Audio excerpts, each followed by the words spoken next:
was casted, and I think they had secured me my SAG card by the time I had a one scene part in Tamara Jenkins' movie, the name of which The Savages. Thank you. Wow. Yeah. I had a very stirring 3 lines in an episode of Numbers.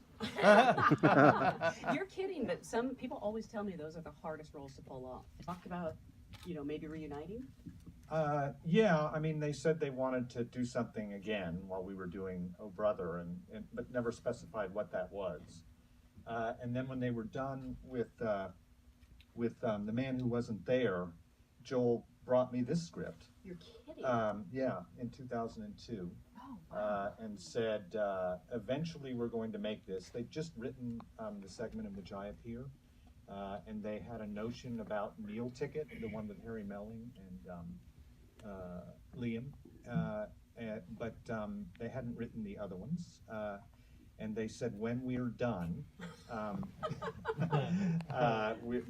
you'll be doing this one. Well, there was one other movie I was offered a part in No Country, but I couldn't do it because of a schedule conflict. Oh, no. Was it the Tommy Lee Jones part? Yeah, exactly. Or the Javier Bardem one? Right, exactly. That was it. So I think after I sang in Oh Brother, they realized maybe I could do a singing part. Am I wrong, or did you win a Grammy for Oh Brother? I did. Oh my gosh, that's so cool. That's got to be an unexpected benefit. Yeah. The musician is looking since at you dirty, like. Yeah. Well, since I have a son who's really serious about music, and I was also on Oh Brother around Gilly and Welch and Dave Rawlings and the Coxes and the Whites and T-Bone, I do have a sense of how ridiculous it is that I have a Grammy. And Willie, for you? Tim just mentioned Gillian Welch and Dave Rawlings, so I'm sort of a musical collaborator with them, and so I met Ethan and Joel through those guys.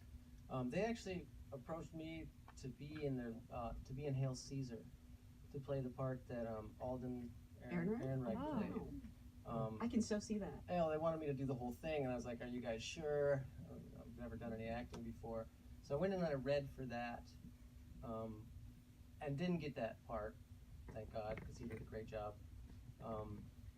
But from that reading, from that little screen test or whatever it is, they said they're going to give me this role. Wow.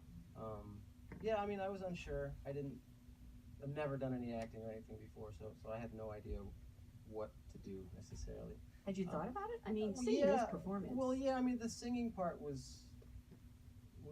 came natural, and reading the lines, I was pretty nervous. It took me a couple times to get it down, I think, and I think it could probably show. No, all right. But walking down the street and singing that song and kind of looking around it came easy and it was fun. Yeah. So, yeah. I was going to say, your first movie ever, it's a Coen Brothers movie. You're opposite America's Sweetheart here. Yeah. And you have to sing. Were you intimidated? Yeah, absolutely. Absolutely. Say first movie ever. I don't know. It might be my last. I think that's up to you. We'll see. Whatever the people want. I have a question for you guys, which is that your voice production sounds like different in different parts of your singing. Like, were you? Is that recorded on set, or are you like mouthing along to your track, or? Yeah, mouthing along to the track. And you mean like how Tim sounds far away sometimes? Yeah, that was all done later. Oh. Yeah. Zoe, for you? They begged me to do this role. No, I think I did everything within my power to try to make it happen as soon as the audition came in. And like I'm just very lucky that it went my way. Mm-hmm. It's interesting. You seem like such a perfect fit for a Coen Brothers film. I'm surprised this is the first Well, time I you've think worked so. I mean, like you just wait and wait and wait to get, the opportunity. And everyone keeps being like, "What attracted you to this role?" I'm like, "Well, what do you think?"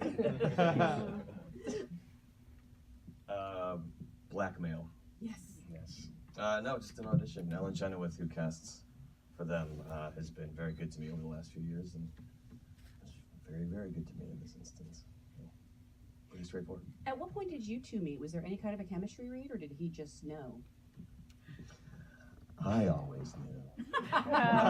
Zoe and I played Joe and Harper in Angels in America together 7 years ago. We had a 6-month chemistry read Yeah, together exactly. 7 years ago.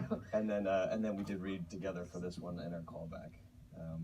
We ran into each other in the lobby on the way to the audition, and I think I can speak for us both saying that it was a great relief to have that ally walking into that room. Did they know that in casting, that you guys had worked together? No. No, I think maybe we mentioned it in the room, but it was not an intentional pairing in that respect.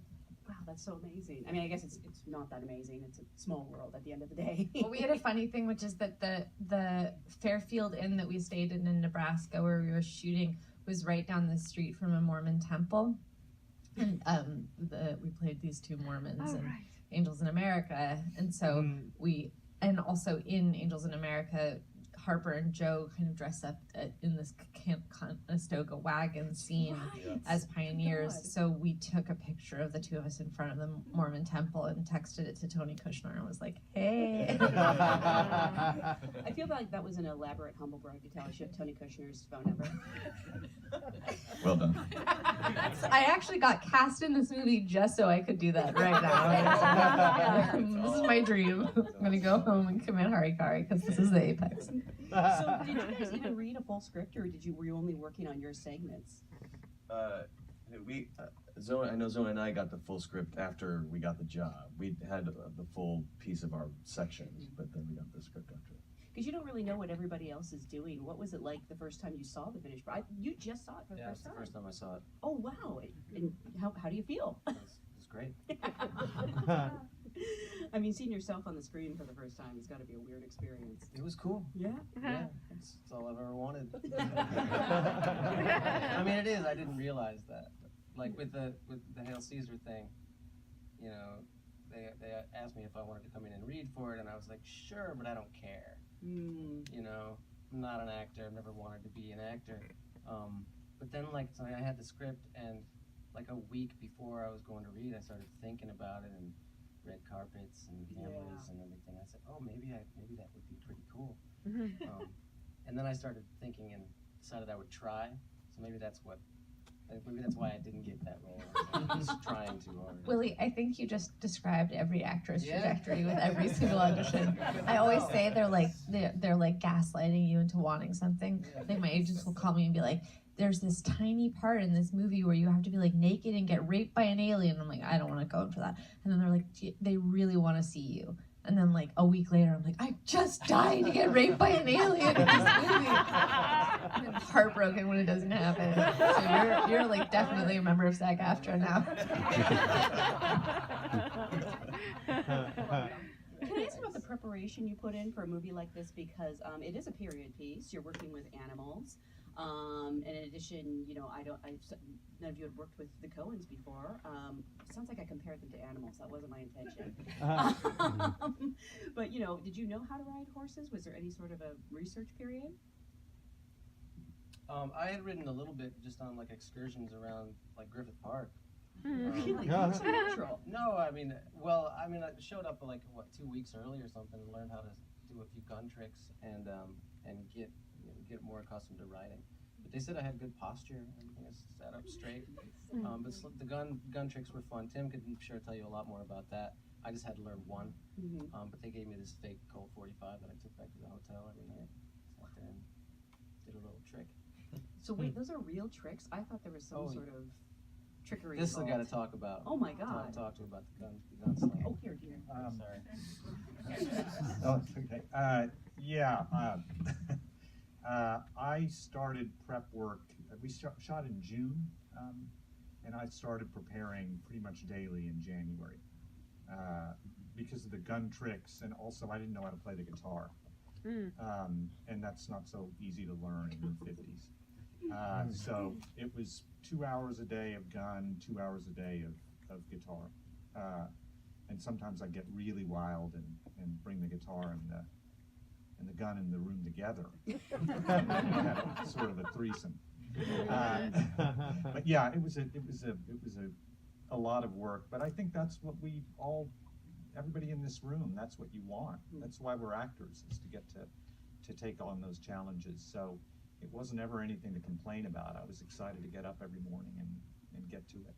Do you still know how to do all those tricks? Is it like I muscle do, memory? and I'm still playing the guitar a bit. And I had the joy of my son teaching me to play the guitar. Oh, wow. And then Willie helped me a lot with my singing. And I got to go and record with Willie and Gil and Dave in Nashville, our song. And so the Coens, and Zoe has talked about this as well, they just surround themselves and their actors with extraordinary people, whether it's the people designing the wardrobe, the set design, or the people who are helping you learn the tasks you're going to be responsible for as an actor. And in this case, that was a lot. And T-Bone Burnett and Willie and Gil and Dave and the Wranglers were incredible on this movie. I had a dance coach for the dance. And That we looks worked. exhausting, by the way. Yeah, it was great though. And you guys can talk to that about I've heard you speak eloquently about the Coen crew. Yeah, Yeah, it's they've been working with the same guys for 30-odd years, more or less, and it's a family.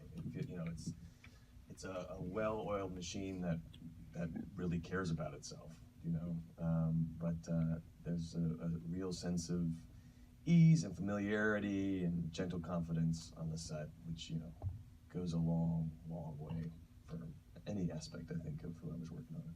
And you guys actually have the longest segment, and what I think might be the most, like, quote unquote epic, and that you're moving with animals. It's a large cast, but it also looks like it might have been really fun. Is that the case? No. Yeah. Yes. Yeah. Yeah, it was a dream. Yeah, it really was. We were shooting in Wagons and- Nebraska on these like 40,000 acre ranches that used to be prairies, and now are being repurposed as prairies and for us. And the little kid who's walking backwards in our section was the rancher's son. When they were scouting, they were like, "Hey, would you be interested in letting us use your ranch?" And the rancher was like, "I love the Coen brothers." Yeah. He's the dad too, Yeah, right? he's the dad. Yeah, and we were in the middle of the reddest state, and on a ranch, on a cattle ranch, and the wife of the rancher came up to us at a steakhouse on one of our nights off and was like, I follow you guys on Twitter, so if I tag you, will you retweet it or will you follow me? And I was like, yeah. And I was like, oh God, Bill, like we've been tweeting a lot of political stuff. Like, are we gonna get like chased out of this? And then we go to her Twitter page and it was like mother, wife, believer in science. And I was like, oh, okay, we're I fine. remember, yeah.